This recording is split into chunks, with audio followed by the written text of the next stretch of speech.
ইন্নাল্লাহা ইনদাহু ইলমুস সাআহ।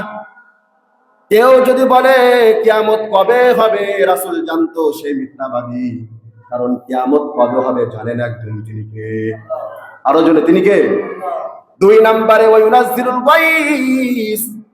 কেউ যদি বলে রাসূল জানতেন বৃষ্টি কখন হবে, কোন সময় হবে, যদি এই কথা বলে ওই ব্যক্তি মিথ্যাবাদী, কারণ বৃষ্টি কখন হবে জানেন একজন, তিনি কে?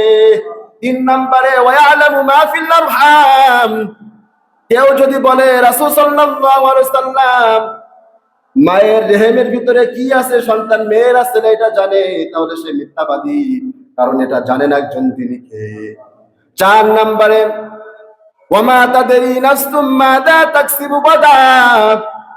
কেউ যদি বলে অমুক ব্যক্তি আগামীকাল কি করবে রাসূল জানতেন, ভবিষ্যৎ রাসূল জানতেন, তাহলে সে ব্যক্তি মিথ্যাবাদী, কারণ ভবিষ্যৎ কি হবে জানেন একজন, তিনি কে? পাঁচ নাম্বার তাদরি নাফসুম বিআইয়ি আরদিন তামুত। কেউ যদি বলে ব্যক্তিটা মারা যাবে কখন, কোন সময় মারা যাবে রাসূল জানতেন, তাহলে তার সার মতো মিথ্যাবাদী আর একটাও নাই, কারণ মানুষ মারা যাবে কখন জানেন একজন, তিনি কে?